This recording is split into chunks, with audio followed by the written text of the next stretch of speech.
example and his worse off principle. Okay? Right? Earth's climate systems, or Earth as a whole, is going to be worse off. Right? If we allow it to be instrumentalized. Right? Remember the lifeboat example? Let's put Earth in the position of one of the 4 human bodies in the lifeboat, right? And let's put Snake River salmon resources, Snake River water resources in the position of that German Shepherd, right? The dog in the lifeboat example.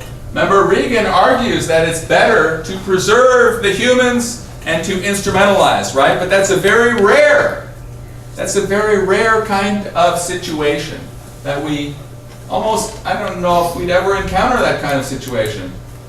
So anyway, and that's perhaps what other Neo-Kantians might point out. And other Neo-Kantians might perhaps point out that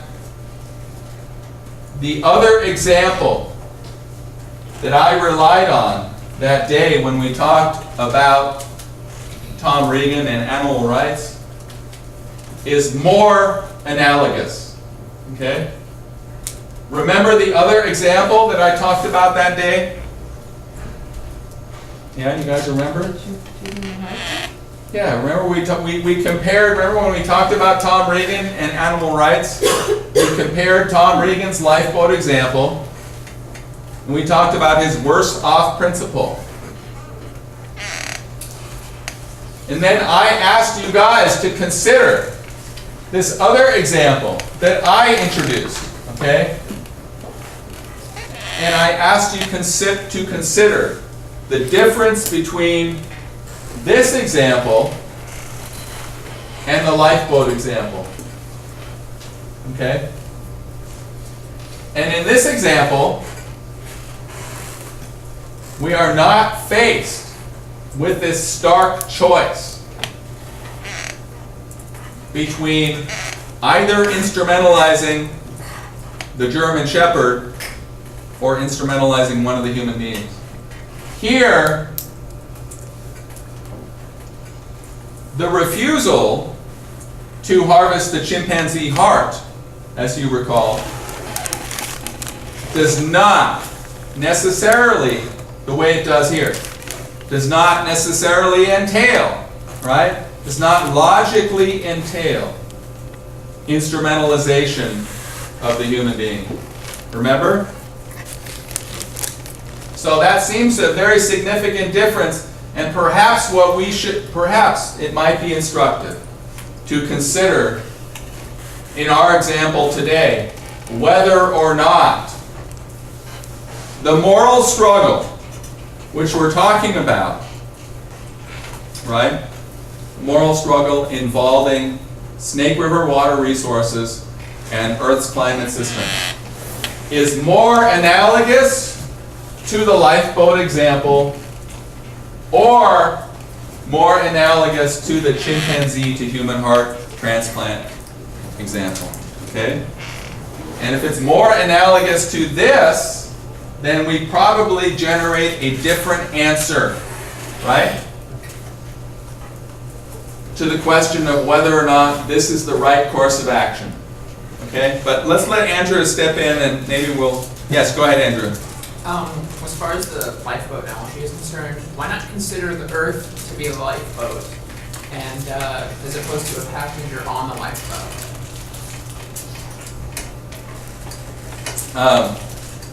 Well, I think that's exactly what I'm proposing. I think if I've understood you correctly, Andrew, that's exactly what I've presented to all of you.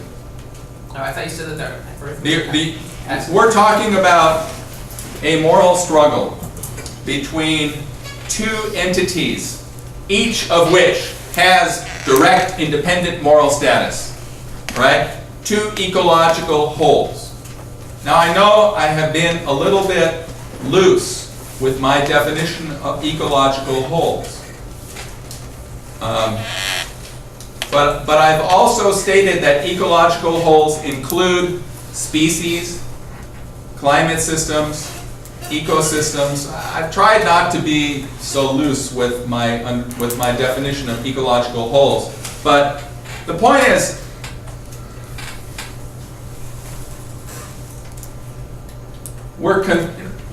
I'm hoping that we can discuss a moral struggle that involves two entities, each of which have moral status. Okay?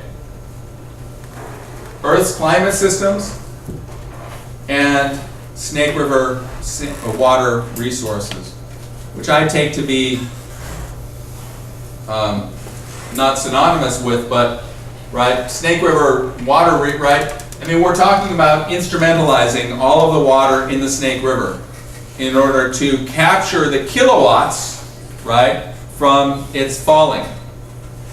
And when we do that, we're also fully instrumentalizing the salmon ecosystem, right? So we're not just fully instrumentalizing Snake River water resources, we're fully instrumentalizing the whole salmon ecosystem. And the argument is that that's the right course of action because doing so is necessary to avoid catastrophic anthropogenic climate destabilization. All right? So anyway, let's try, we've got a few minutes before we're going to take our break, so let's get a little farther down this path here. Some non-consequentialists might also argue yes. Okay? All right? And even some neo-Kantians. All right? This is a huge concession for anyone like me who's ultimately trying to defend this other neo-Kantian point of view. I can see, yes, okay, there are some neo-Kantians and there is a neo-Kantian defense of instrumentalizing Snake River water, and it would be similar to the kind of neo-Kantian defense that someone who wants to defend capital punishment might make, right? If you're a classical, old-school Kantian, forget about environmentalism completely for the time being, and you want to defend the idea that the state is justified in killing murderers, right? Because in doing so, the state defends humanity, right? That's an old school Kantian defense of capital punishment, right? During a time when prisons weren't very secure and you kind of needed, if you really wanted to protect society from mass murderers, you just kind of needed to kill them, right? So there is this Kantian defense of taking life and of killing things that have moral status, right? So there is this neo-Kantian defense too of killing things that have moral status, right?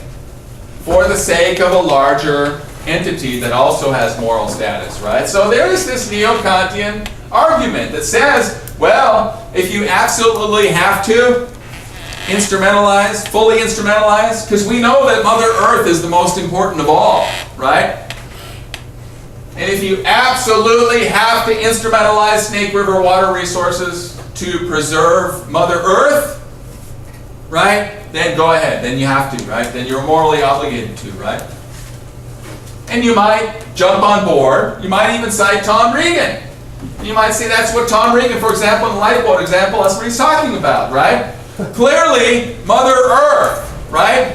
Two entities with moral status. Mother Earth. We got 2 Mother Earths in the lifeboat. We got 3 Snake River water resources in the lifeboat, right? Okay? Which ones are we going to sacrifice? And according to Regan, it makes sense to apply this worse off principle, right? Mother Earth, the larger, more comprehensive, more capable of feeling things and consequences, right, is going to be worse off, right? The larger ecosystem of Mother Earth is going to be worse off. And so let's throw overboard. That's it. It's a painful decision to make, but Snake River watershed, Snake River water resources, Snake River salmon run, Snake River ecosystem, Snake River watershed hole. Off the lifeboat it goes, right? off the lifeboat, it has to go in order to defend, in order to avoid, right? In order to avoid instrumentalizing the other occupants of the lifeboat, who are Mother Earth, right? We can't instrumentalize Mother Earth, and so off goes the Snake River watershed, resources, etc., right? That's the argument. Seems pretty convincing, yeah. So let me get it clear that this argument's based on the assumption that we know what's best for Earth. It is. There are very serious and very important epistemological problems that need to be overcome before you can confidently say, yes, you're right about that, absolutely. Before you can confidently, right? Epistemological problems mean we don't know. We don't know. Science has not, or whatever we rely on to legitimize our truth claims, has not gotten far enough in order for us to legitimize the truth claim, the vital truth claim that we're relying on. Yeah, you're right. There are profound epistemological challenges that yeah. So, you know, but there always are, right? In any course of action, there are epistemological challenges. We don't quite know. We never quite know enough of what we need to know. But you're right. I mean, the kind of thinking that's at stake here is very big thinking, and so that kind of big thinking, we would act. It's more. We would hope that the person who's going to defend that course of action is going to have an answer, right? He's going to be able to say that, right, with greater confidence, that instrumentalizing Snake River water resources is going to lead to salvaging Earth's climate systems, right? And who the hell knows that? Isn't it fascinating how in this day and age we think that science gives us the model of everything? What normative theory is most sympathetic with the scientific worldview that says we need outcome-driven thinking? We need to know outcomes in order to know what's right and wrong. Utilitarianism, right? And that's the go-to move, isn't it? In Western society, the go-to move in public discourse, how an advocate of a certain public policy justifies his or her chosen preferred public policy. It's always justified in terms of consequences, right? And yet, there's so much dispute about consequences. It's kind of sad. To me, it's just kind of sad because, look, we rely so much on a utilitarian calculus to explain right and wrong, right? To defend our own point of view on these key questions about life, right? And yet, the utilitarian calculus that we're relying on generates such a wide variety of different responses that we end up awash in relativism, right? We end up on the sands of relativism, which is nowhere to go, right? I mean, we wanted some moral answers, and so we relied on utilitarianism, and we think that's a good move, right? Because we're going to rely on what we know, right? What science tells us, right? That's enlightenment, to rely on what science tells us. And yet, when it comes to key issues in public policy about natural resource management, we don't. We're not able, right? We're not able to assert with confidence that science knows which way to go, right? Because these are questions of ultimate worth, right? What ultimately is valuable. And anyway, there is some merit to the idea that, of just abandoning human interest in our calculation of what is right. And perhaps that's part of the source of this more than anthropocentric neo-Kantian kind of answer. And to sketch this answer, I want you all to recall our discussion of Tom Regan. Okay? And that was a couple weeks ago, I think. And our discussion of this chimp-to-human heart transplant. And we'll take a break here in just a minute, but The key question here is whether or not the, right, we have a whole other page of notes about instrumentalization of the Snake River.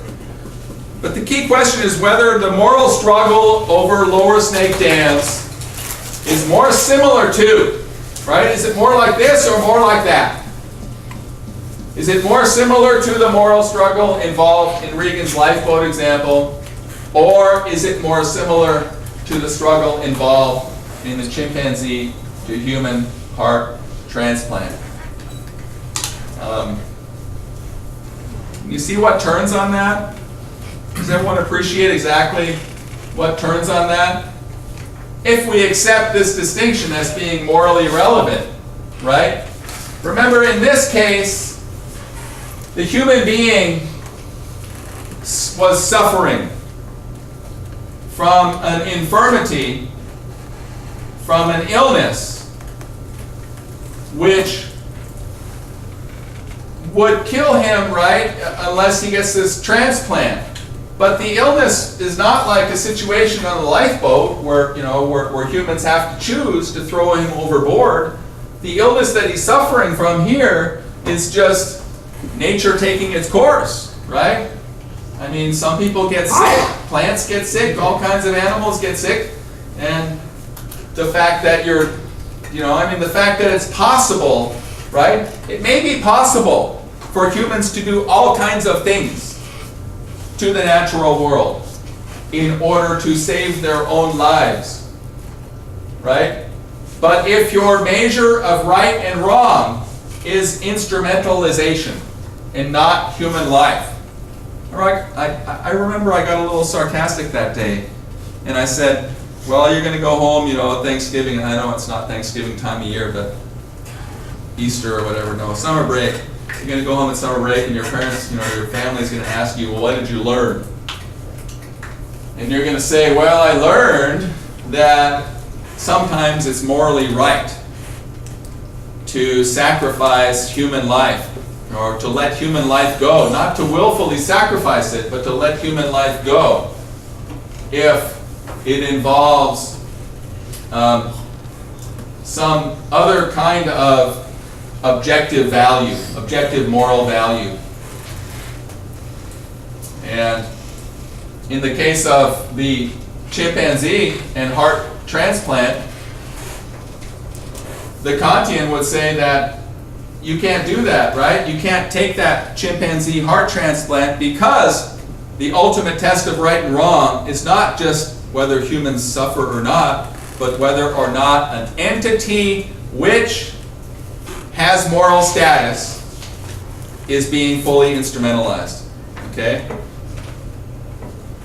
That's the test. Does the decision work? It's an action norm, right? Does the decision we are contemplating, right? You're in the hospital.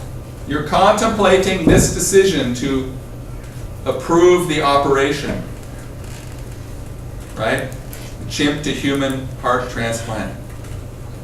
Yeah, go ahead, real quick. Okay, I was just going to say, like, a situation that has, like, a very similar set of rules, but would be easier to answer, would be like, if you were starving and had a chimp and that was the only thing to eat, you could either starve to death or you could eat it.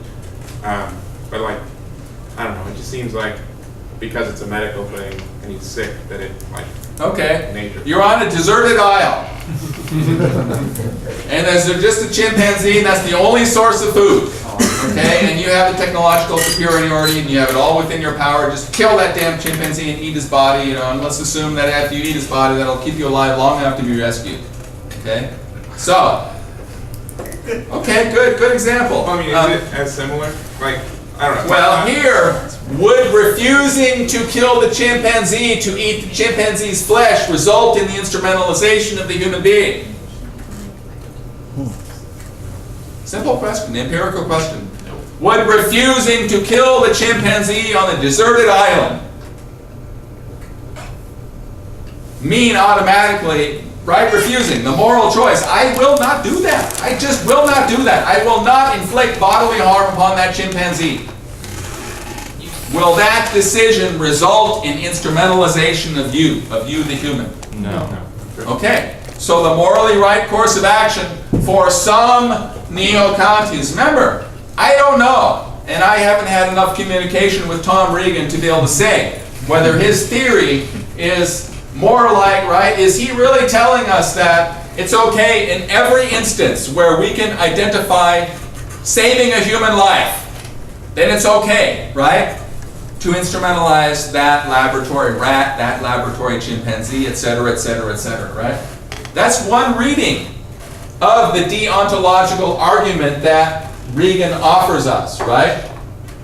But the other reading is that, no, only when there is a clear instance where the only choice, absolutely the only choice you have is to instrumentalize an entity that has moral status.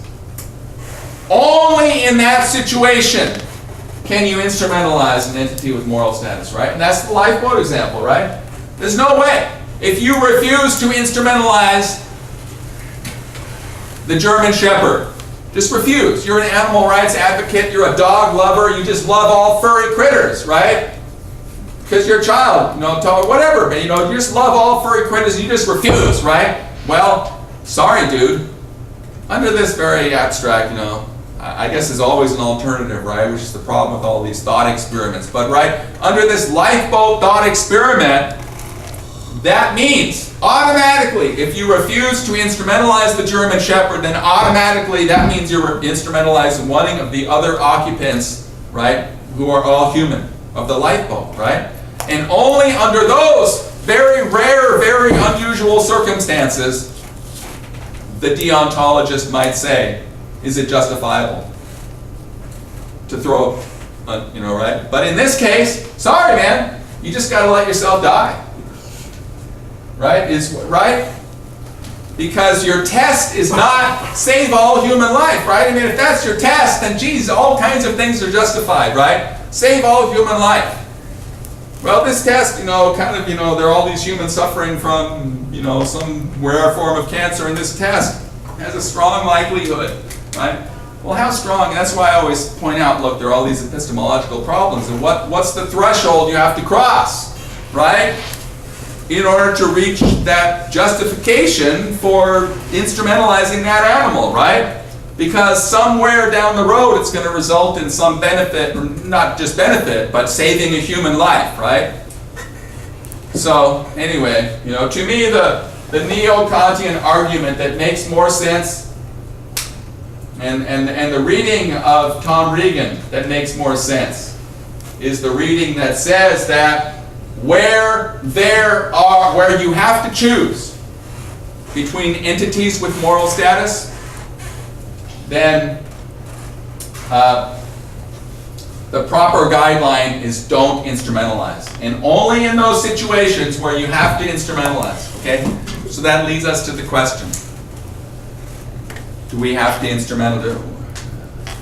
Let's let Tyler jump in, and then we're going to get right to it. Yes? So if you chose not to throw the German Shepherd out, but you threw yourself out, is that instrumentalizing yourself?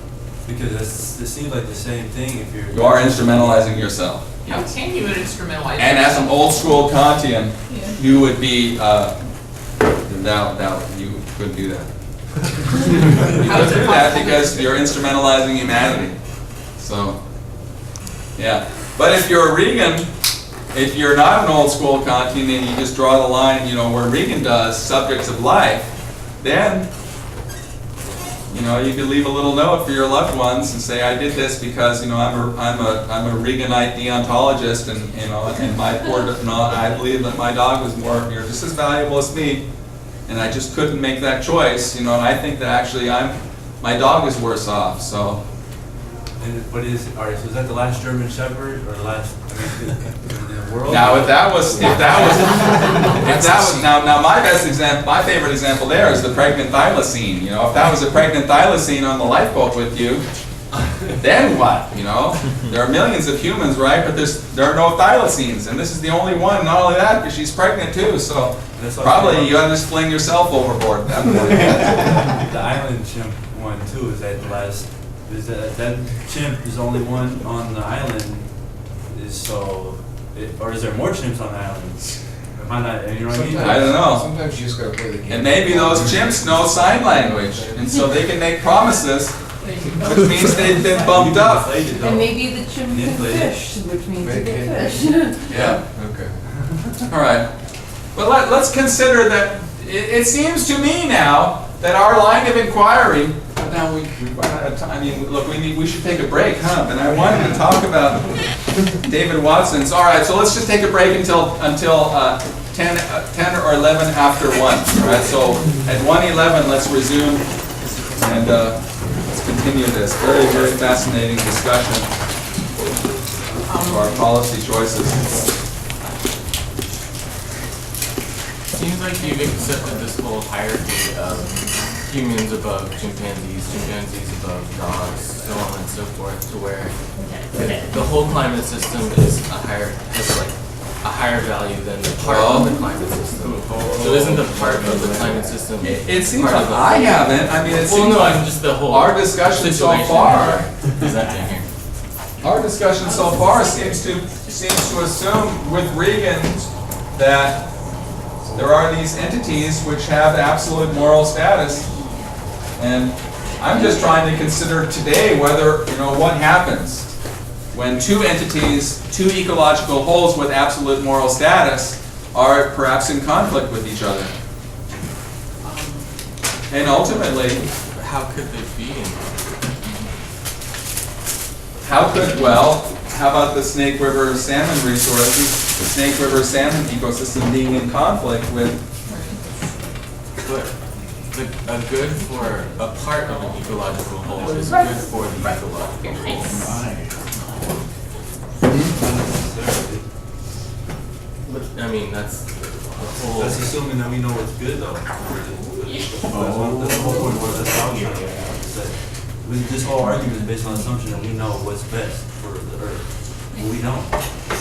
But Like, how do we know assuming that that? there is a good course of action. Yeah, that's assuming, no, but we don't. That's just an assumption. We have no idea. But then what's the course of action then? It's to take down the dams because we don't have the knowledge to know that we're doing the better thing, the good thing. So why would we want to act in an assumption that could be wrong? My argument is that we do know that taking down the dams is good for the environment. That's something that we do know as opposed to not. I was actually gonna ask about But do we the though? term paper, I mean, I I think think it was we do. early. But that's my. Could I actually get it back, We cause know I it's figured I good should for probably the add some population. stuff to it. We don't know. Yeah, if just that's email it to me again. Changing the greenhouse. We don't know, because it's supposed to be. But that's, clean energy. and that's was one of my other points that was in the ring, that you can't just look at like carbon emissions. We're looking at the ecosystem as a whole. So how you is gotta the protect dam the whole. affecting the ecosystem as a whole? And not just how is the dam, affecting our carbon emissions and, whatever, are we going to increase carbon emissions as of the dam there? It's just very it seems like the framework is super limited, like why can't we say take out the Dallas Dam and put in a solar plant at the same time? Doesn't that create jobs? And That's not how the. Are you familiar with, You can't, you go in there and try to, no? to get something approved. you guys work with pass. traffic accidents? Oh, yeah? It's been everything. Right across one of the books. oh yeah, I mean it's under. It's just not our system. You know Cool. what I mean? Like, I see what you're saying. It seems like. What's her name again? Reasonable. Is she in the, Unfortunately. Yeah. Yeah, that's the wolf reproduction, my friend and she. Unless we change it, we can change the system. yeah, That's the idea, right? it reminds me of those, drunken fraternity members on the island. We started on that. All right, we don't have a lot of time left. So, I hope that so far I have set up this question, right? The key question in bold and italics at the bottom of this page of notes. Perhaps I've misidentified the key question, but if this is the debate so far, then I think it's fair to characterize the key question, right? The key empirical question for us science-minded people in the moral struggle over the lower snake dams, and this larger moral struggle involving anthropogenic climate destabilization at this global level, right?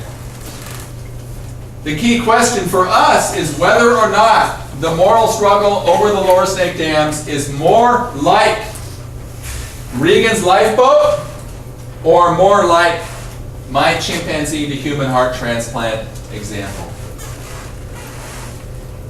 All right? Because for some ecologically literate neo-Kantian moral philosophers, total instrumentalization of an ecological whole is permissible only in situations where it is absolutely necessary to avoid total instrumentalization of some other ecological whole. Okay? That's the rule, right? Once you've got it, once you've got that special moral status, it's absolute, right? And radical environmentalists claim this special moral status, rightly so, not just arbitrarily, for very good reasons. Claim this special moral status for ecological wholes of not too wide a variety, but enough, right? Species, and then broad Earth systems, climate systems, right? Ecosystems, biotic communities. These are all ecological wholes that have moral status according to, according to more than anthropocentric, holistic thinkers like Rolston, like John Muir, like most of the radical environmentalists that we've studied. Yes, real quick, Andrew. Could the climate argument be said that it's disingenuous if, like, say, if you want to keep the dams, but you're not, like, you want to keep the dams because it gives you power without producing greenhouse gases? Could you say that it was a disingenuous argument if you're not also then, say, shutting down the Boardman coal plant, or, like, opening up an oil terminal in the Port of Vancouver, things like that? Fascinating. Yes. Well, yes. You're absolutely right. Yeah, it would be disingenuous. And to me, the clear illustration of that is the fact that when the physical grid, the transmission grid is full, the first source of power generation that gets shut down is the source that comes from the wind turbines. And that's just because it's a lot easier to shut those down, but it just goes to show that we're already producing a surplus, an excess, at least in terms of the physical infrastructure that we have in place. We could expand that, right? But we can only generate so much power that the grid will tolerate, right? And when we've generated that amount, anything in excess has to be shut down, right? Otherwise, the grid won't. Your transformers. Yeah, exactly. And so the first source that they shut